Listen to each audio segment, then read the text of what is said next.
Hi, I'm Shan-Yuan. I'm going to talk about haptic permeability. Adding holes to tactile devices improves dexterity.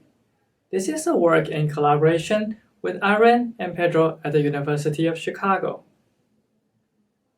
It is very exciting that researchers have developed many tactile devices to render realistic sensations. By wearing these devices on your hand in VR or in AR, you can feel the shape, stiffness, or the friction of any virtual object that you touch. It feels very realistic and immersive. However, if you are to touch the physical object around you, for example, this piece of fabric, you immediately find that these devices on your hand are so bulky and they block all the sensations from the real world. Researchers have explored thinner tactile devices. For example, pneumatic actuators and dielectric electrotactiles, they're typically utilizing multiple layers of soft materials. And with these thinner devices, now you can feel more. You can feel the overall shape. However, it's still very difficult to feel the textures on the fabric. Is there a way to make even thinner tactile devices? Well, researchers have developed very thin electrotactile devices, down to even 30 micrometers. How does this work? So electrotactile devices consist of electrodes placed on the skin. And by passing a pulse current between the electrodes, this will trigger the magnetoreceptors underneath the skin that would create a sense of tactile feedback. And by wearing these very thin devices, now you can feel much more from this physical fabric. Well, how much can you actually feel through? I'm very curious, so I placed this very thin film on my fingerpad and tried to touch the objects around me. I can feel really the fine features on different objects, but however, I still feel like I'm feeling things through a film.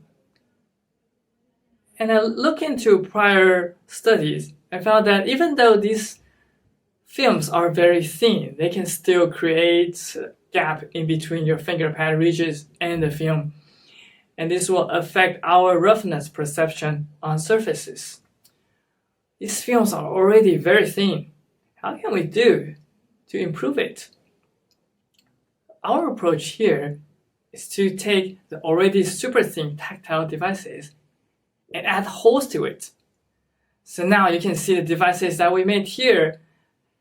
It not only consists of a lot of electrodes, but also holes around the electrodes. And we call this haptic permeability. The holes on these devices will allow our fingerpad ridges to come through and have direct contact with physical objects. This allowed the tactile receptors to sense the tactile information more directly rather than mediated through this film. And does this hole actually allow fingerpad ridges to be revealed?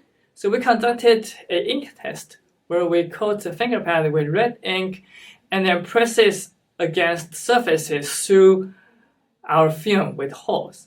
And now we can see clearly how many fingerpad ridges are revealed through these only 2mm holes on this very thin tattoo paper.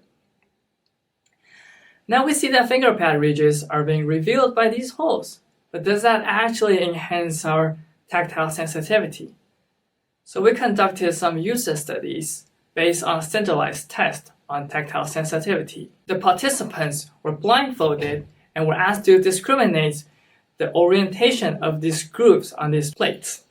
Participants in this study can feel more accurately through the device with holes compared to a fully covered device.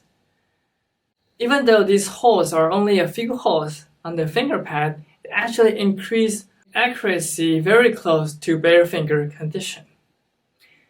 Now that the participants can feel much more from these holes devices, we can assume that maybe they can grasp objects more easily, because when we grasp objects, we rely on the tactile information from our fingerpads so that we can control very precisely how much force to apply, not too much and not too less.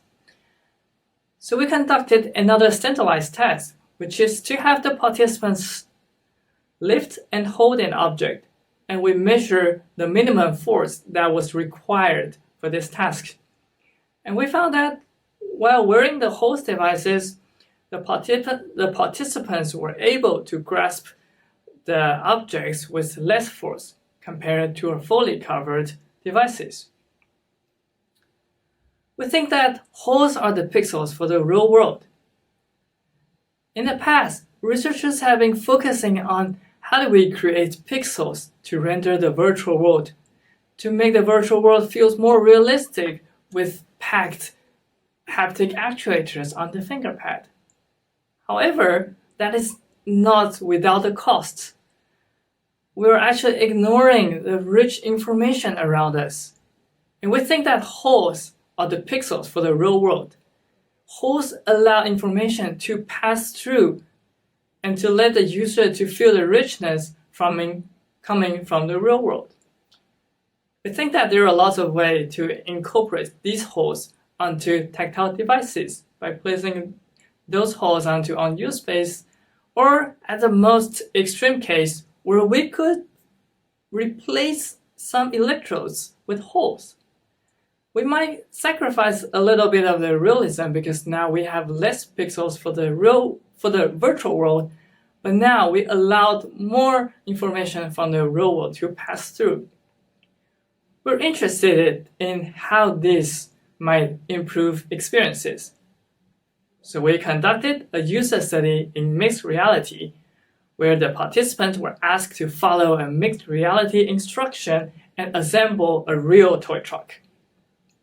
In this experience, the participant can feel the tactile feedback when they tap any buttons in this virtual interface. And they can also feel vibration rendered from this device while they touch the toy truck to feel the vibration coming out from the toy truck. And we compare covered device with holes.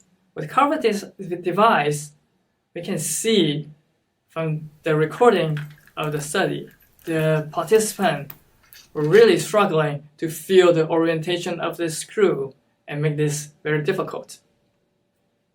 And the same participants wearing the whole device, they can easily notice where the screw is and put it very precisely. Let's see another participant. They're really struggling grasping the screwdriver with covered devices.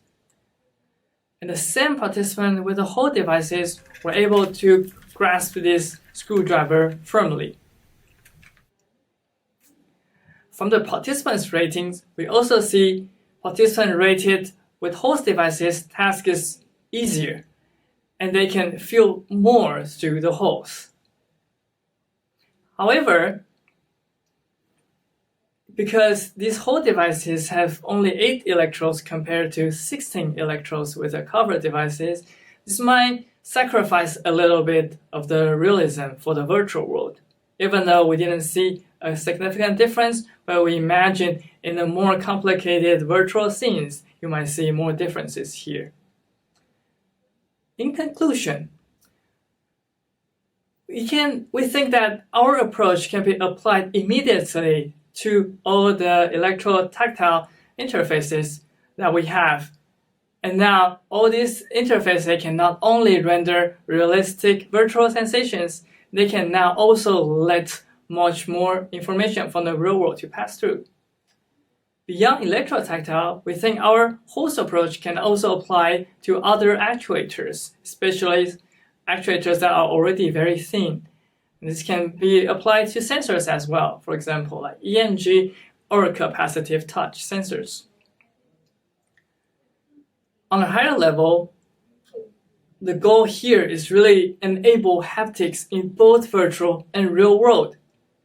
In the past, we mostly focus on how do we render haptics in the virtual world.